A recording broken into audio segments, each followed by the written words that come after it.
I found my girlfriend's dead body at 19 years old. Ask me anything.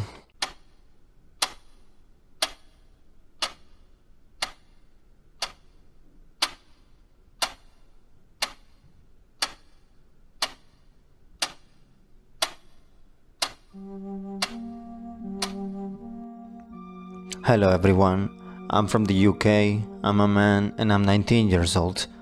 She died back in April 2024. I'm writing this in October 2024. I've recently downloaded Reddit after watching those Reddit YouTube videos and I feel like it's healthy to share my story. Ask me anything. It's 12:48 AM. There may be a chance I will be asleep at some point, but responses will be fast, as of now, and definitely by tomorrow. Oh, my man, how are you, emotionally handling it? What things have helped you cope? Is there anything that works well? I was diagnosed with PTSD by a doctor, which I thought was bullshit, but I've spent a lot of time thinking, and I believe I agree with the doctor. The first month, I was just depressed, sad, and lethargic to life. My friends kept me out of the house, which I do appreciate, but we spent all the time in the pub, which has caused some bad habits for myself now. From then on until August, I was just masking my emotions by getting drunk all the time. I've made some stupid mistakes by doing cocaine and marijuana a few times and by being inconsiderate to everyone around me. I've been banned from venues because of my behavior. Naturally, I do like time by myself, and the only way I could was by going to the gym. I went to the gym before her death, but since I've been going 6 days a week and working out till absolute failure, it hurts. I wake up aching, but it helps me sleep at night because I'm always tired because of my training routine. Dang, man, and I thought my fiancé breaking up with me was hard, but at least I have the comfort of she's still alive. I'm sorry for your loss. I hope you recover, and maybe give yourself some break from the gym, like a spa day or something. Oh yeah, I've often wondered how I would currently be if it were the case that she broke up with me instead of dying. I've come to the conclusion that it's not just the point that I was in a relationship with her, but it was mainly the case that her life was tragically cut short and she will not get to experience life. That's what gets me at night. These panic thrusts at night are no joke. Yes, sometimes I'm about to sleep and I panic. Sometimes I am asleep, and I jump out of bed as if I'm reliving the scenario or a previous nighttime seizure. PTSD is often associated with war and conflicts of the like, so I kind of get why you would initially disagree with this doctor. Anything could give people PTSD: car accidents, fights, divorces, cheating, death, seeing someone die, or in this case, seeing someone end their own life. Hope you're doing fine, of course. That's what I initially thought when I was told that I have PTSD. I thought the doctor was being over the top because I associated PTSD with being in a conflict or war zone. When I was 29, I woke up because my legs hurt. My husband had fallen asleep lying across my body, except he wouldn't move because he was dead. He had overdosed on mixed medication, opiates, Xanax and amitriptyline, laid down and died, face down on me. So when his lungs filled with blood, guess where it went? I will never forget trying to give him CPR. It was 20 years in August. I don't know what your situation was, but I'm sure it was traumatic. I tried to bury all thoughts of him with drugs. It still kills me. Find some way to process her death, healthy. I'm so sorry that happened to you. Oh my god! Wow, that must have been horrific to wake up to. I hope you're dealing with everything well.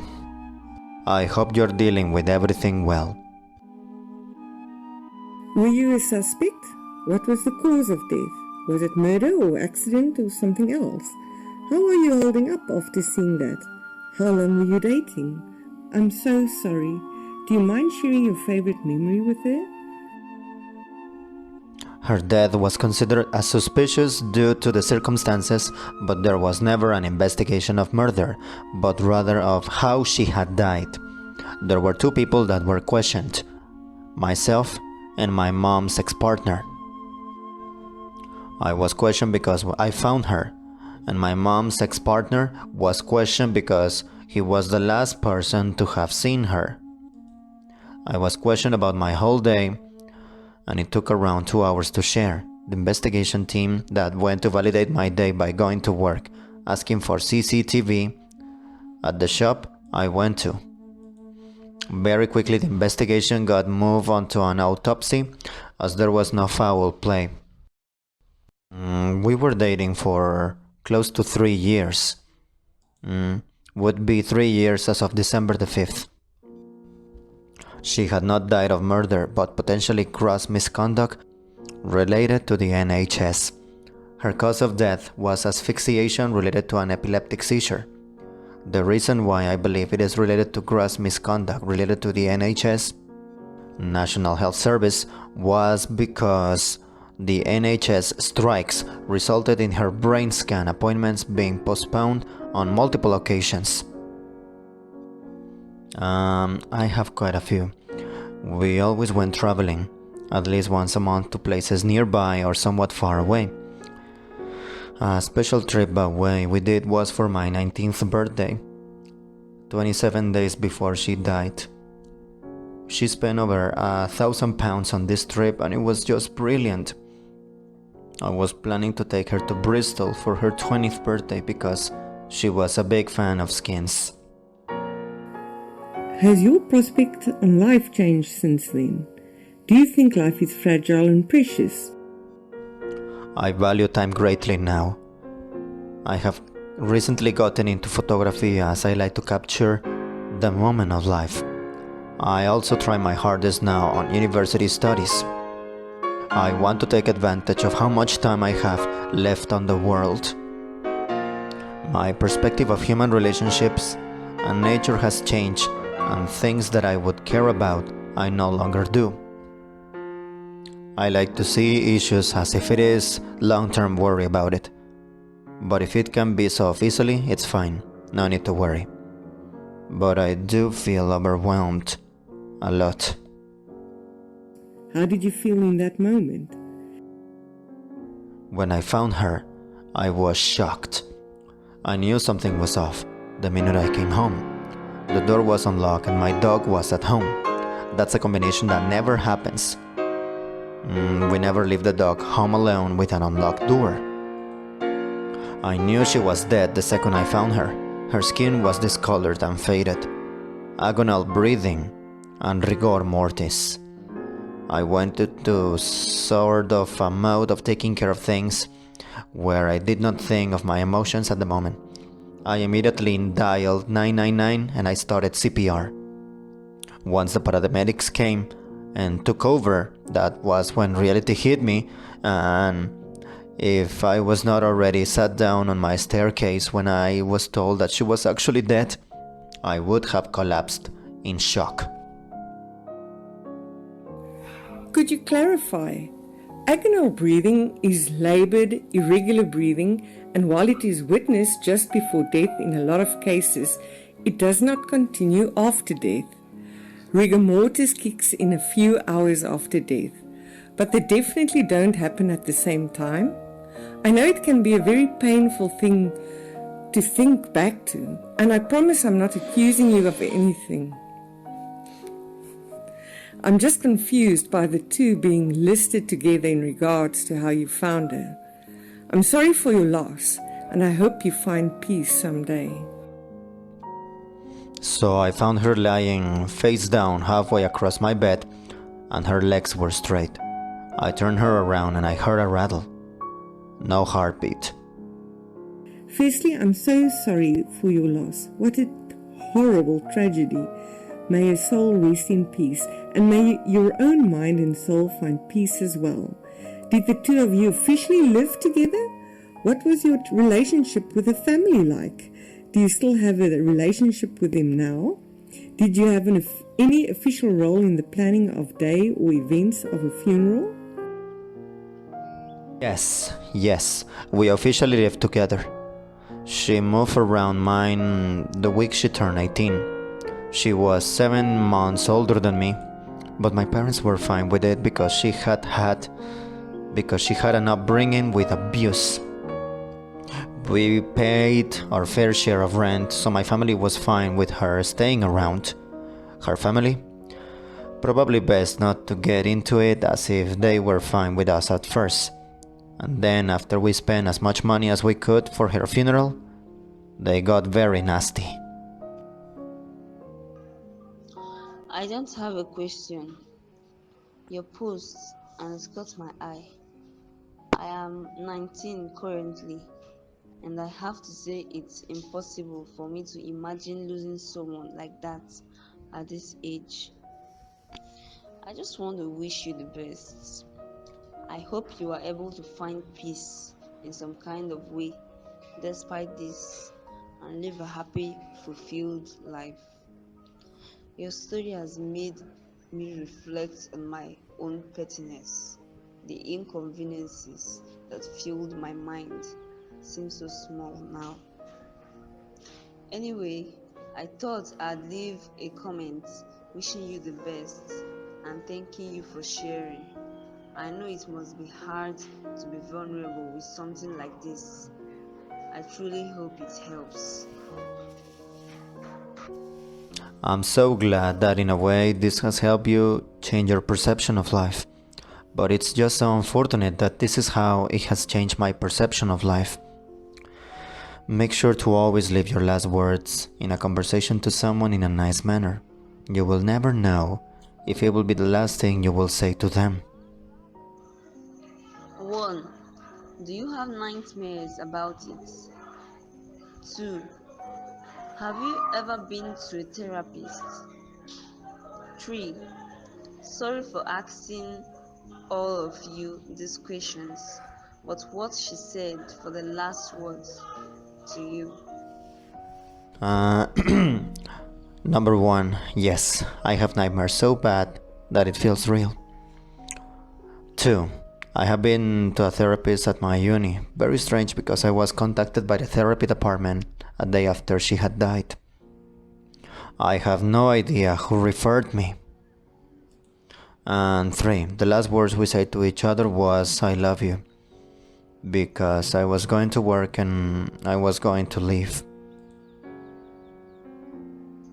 My best friend was murdered over a decade ago when we were 19, in 2011. She was weeks away from turning in her final assignments to graduate, but the rest of our class had already worked that June. My heart goes out to you because her boyfriend found her and it was their anniversary. He did not do it. And the current rumor, Myuu is the guy that did it, took his own life in prison recently. I know he was pretty shaken for a long time from the scene. Some of us saw it in person during the investigation as well. I hope with therapy and support from friends, you are getting through this, okay? I understand how her best friend must have felt. It's difficult and hard. There are so many aspects to grief, whether that is your friends, your family, or your partner. But it's never really spoken about because the general assumption is that you or your partner will never die late in life, will die late in your later life, and that's been standardized. But it's not, and there are not many support channels for these situations. I don't know if this is the wrong type of question to ask, but when you found her, how long was she gone for? Time of death. It's a tough one to tell as I was never really told by the PM note. I left to go to work at 9 o'clock. My mom's ex-partner last saw her around 11:20 to 11:30. I came home on my lunch break at 14:15, so it could have been between 2 hours 30 to 1 hour 30. Her corpse was in bad condition when I found her, visibly a recent death, but visible enough to not have happened within the hour. I'm so sorry. Why did she die? What happened? Complications with an epileptic seizure. I found her face down on my bed. Jesus, that's brutal, man. Must have hit you like a ton of bricks. How have you been getting on? Coping? Yeah, especially when I knew something was off the minute I stepped into the house. It was an eerie sixth sense feeling until I confirmed that my suspicions that something is wrong were true. That all it's quiet to quiet moment. I've already read how she passed, but did you have an idea of what went wrong? Or was it completely unexpected? Her death was completely unexpected to me because only 6 hours before I found her deceased corpse, she was full of life. After finding her, my thoughts were racing through my mind, and I thought straight away that, shit, she's had a seizure. Oh shit, she's had a seizure. Which could not be proven until the autopsy was finished, and I was correct. But she always had seizures during the night. She never had seizures during the day, and on the 14th April, she had a random daytime seizure. Damn, I'm really sorry, mate. I hope you two at least had the chance to make some beautiful memories together that you can reminisce on. How has your day-to-day life changed since her passing? Is there any one thing you wish you could go back and change from before her death?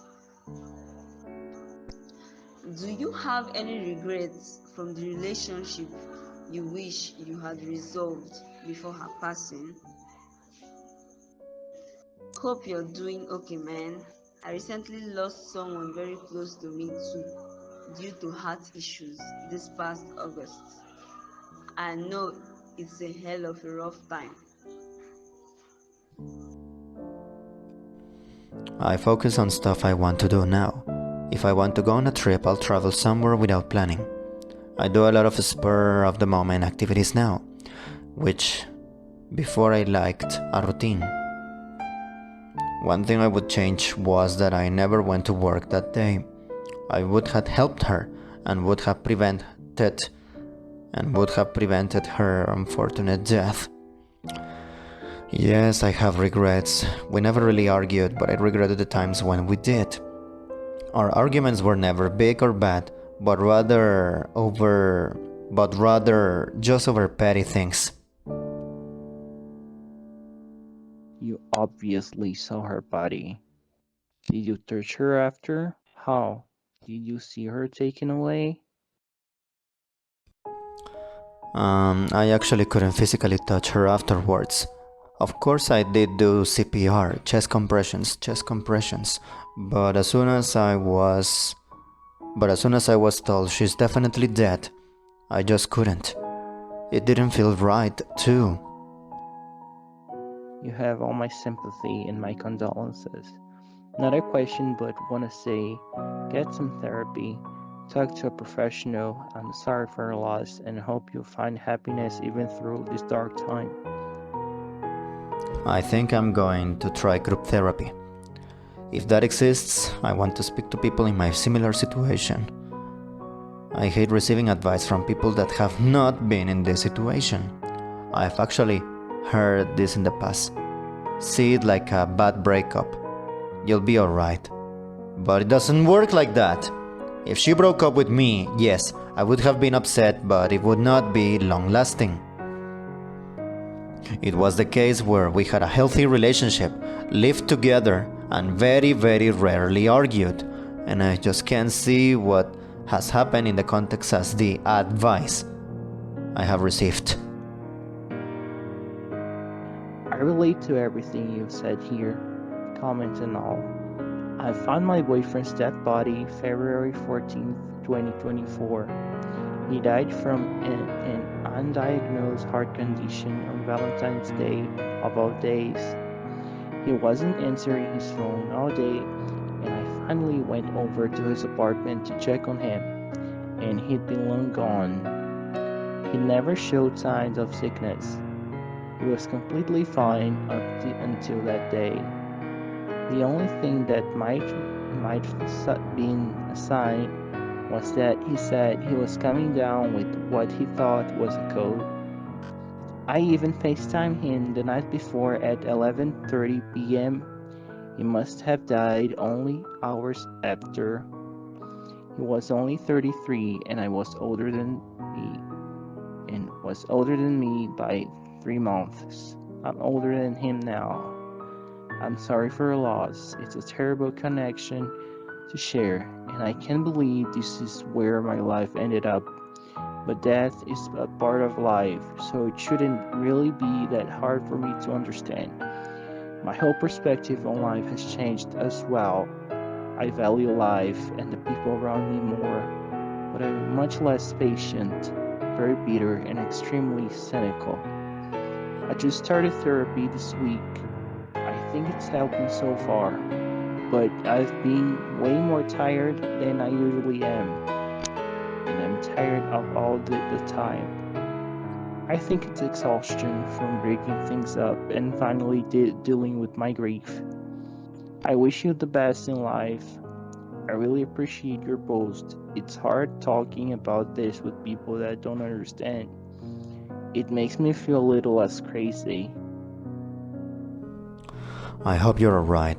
I dread to think how I will feel on the December the 14th, the day that marks I'll be older than she ever was. It's a depressing thought. Hey man, I've lost my father and my mother. Also, my best mate's girlfriend called me.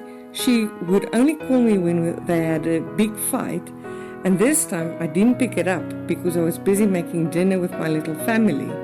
She was found hanging in a bathroom 2 weeks later. I have a bunch of shoulda, woulda, couldas in my mind too. You simply cannot blame yourself. You shouldn't. It's really difficult not to. Even though I tell you this, and I know all of this, I still kind of blame myself. But like most of the time, the world is just a cruel fucking place. You just gotta make the best of it. Life's so amazingly fragile and short. Try enjoy the time you have here. Please don't piss it away on drugs, booze, and bad decisions like I did. I can get better. You've got to believe it all. Maybe do something to honor a memory. Anyway, that's my 2 cents. Take care. Thanks. Thanks. Your answers are quite appreciated. Hoe het hy gesterf? Epileptische aanval. Wat leidt tot versmoring en dus tot hypoxie lei.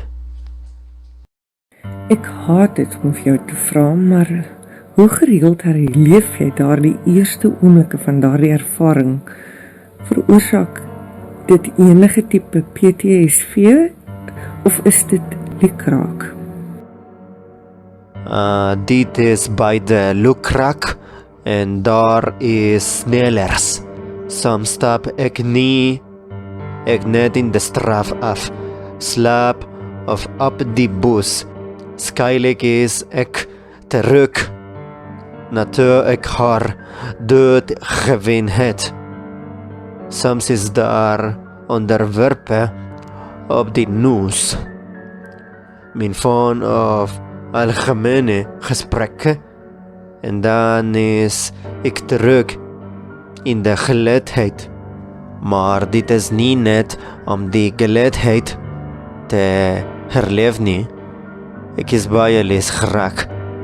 klein dingetjes maak mij kwaad. En ik word wenig kwaad. My beste vriend se ma is ongeveer 2 jaar gelede aan 'n hartaanval. Hy het glad nie onaangeraak gelyk nie.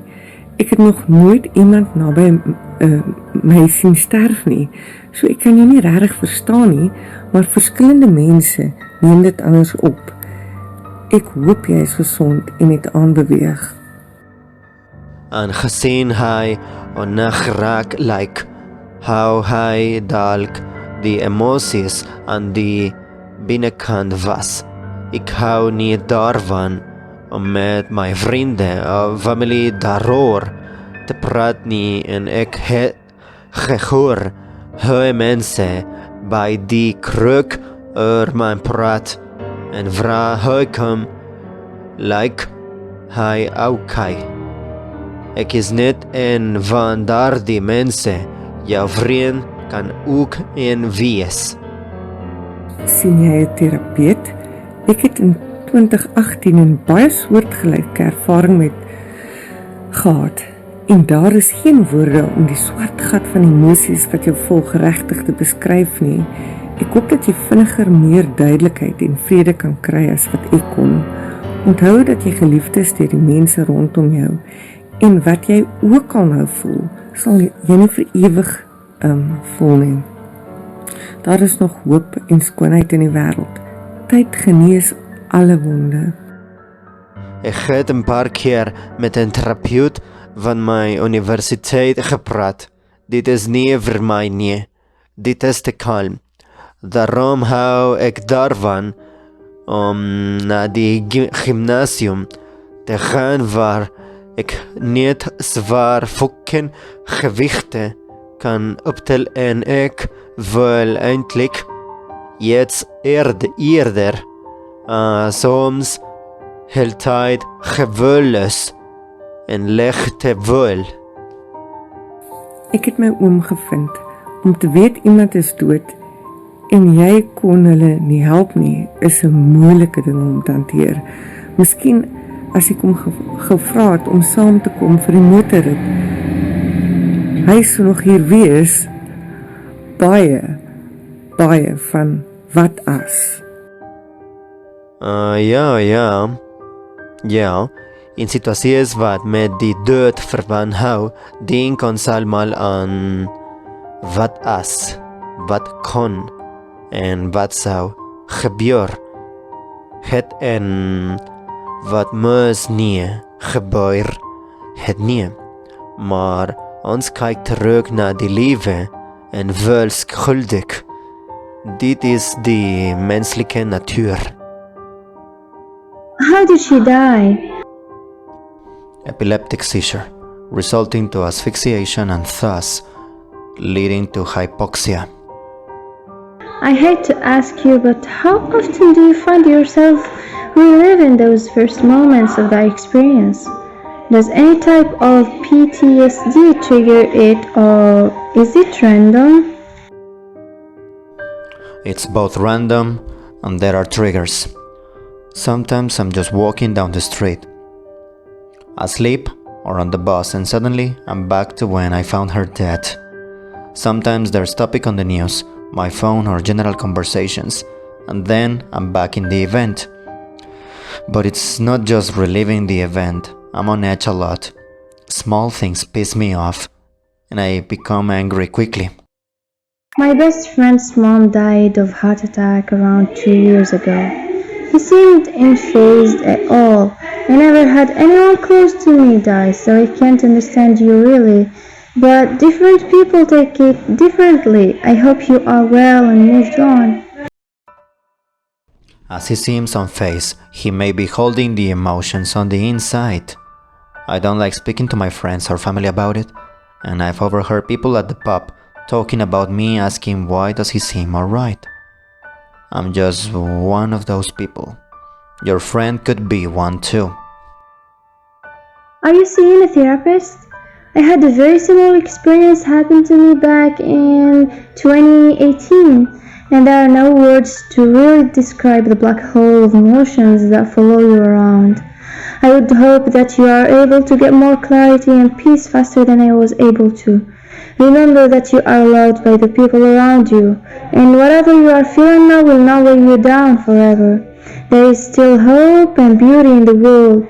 Time heals all wounds. I spoke to a therapist at my university a few times. It's not for me. It's too calm.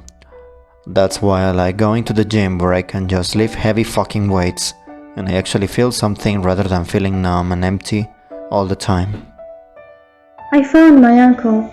Knowing someone is dead and you couldn't help them is a hard thing to deal with. Maybe if I asked him to come along for the car ride, he would still be here. A lot of what ifs. I hope you're doing okay now. What process have you gone through to help you with grief? Answer whenever you want. I have all the time in the world. Yes.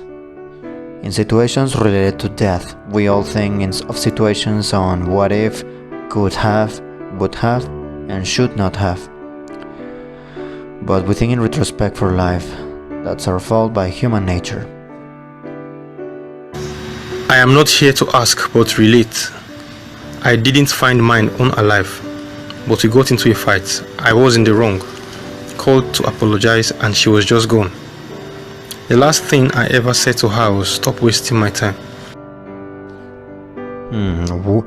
Wow. Yeah, at moments we all say words we don't mean. But I bet that stuck with you. More than one would care to imagine. I still think about it daily. It's been years. She wanted to go chase drugs. I wanted to sober up. She loved dope more than she loved me or herself. Yeah, you usually remember more the last moment spent with that person than the time spent during other moments in the past. When you found her body, did any thoughts come across your mind? That because you were the first to find her, you might be blamed for her death. I feel like I would freeze immediately. When I had to contact her parents, I was actually a bit fearful, as they are unpredictable. I am really sorry for your loss. I've seen some awful things in my life. I have a twin sister that's been seriously unwell and harmed herself multiple times. Finding her with ligatures around her neck after having overdoses, and she also deliberately rolled back out of our second floor bedroom window. She broke too many bones in her body to count and fought for her life. 3 times in intensive care, NHS2. Seeing those things and being the person to call an ambulance really affected me more than I thought. I've had trauma counseling that helped, paid private, and still have to take anxiety medication now because sometimes the feelings of anxiety creep back in. These things happened when we were between 16 to 23 years old. She's lucky to be here today, and I cherish every moment with her now. She's come out the other side now and is actually out of that mental headspace and living a happy life. I couldn't be more happy for her and to have her in my life. Sending love. Stay strong. I also have a question if you don't mind. You mentioned that your girlfriend died from suffocation, but not from the seizure itself. You also mentioned you found her face down. Was it the fact you found her face down that made her cause of death suffocation? So she couldn't breathe because she was face down. Really sorry if this question is too graphic. No question is too far unless it's malicious and feels okay to talk about it. She was face down on my bed, her face covered by my duvet, and a large amount of her own hair in her mouth. I hope you are doing okay though.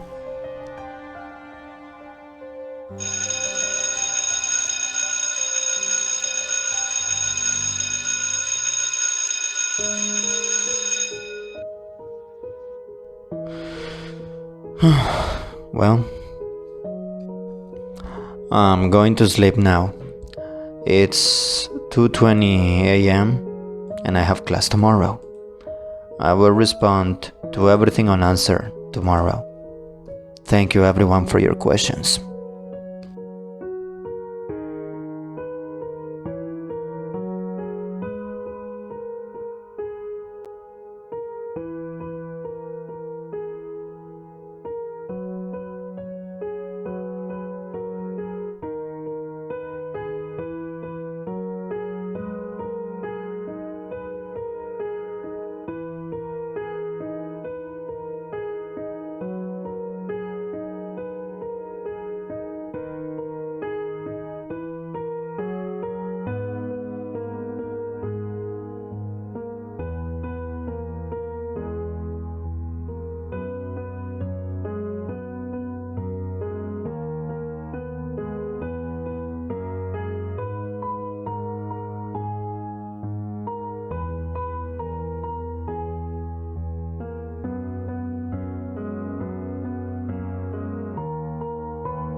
running from my shadow, it lingers over me, fighting off the past so that no one else will see.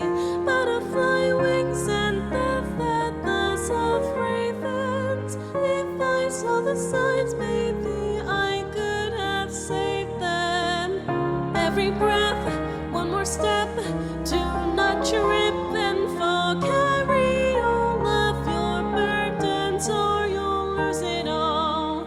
Slipping away every day, I'm afraid that my nightmares will come true. Falling into daydreams of smiling faces, warm windy days in the quietest places. If I just close myself, I can preserve this. Maybe the darkness will spare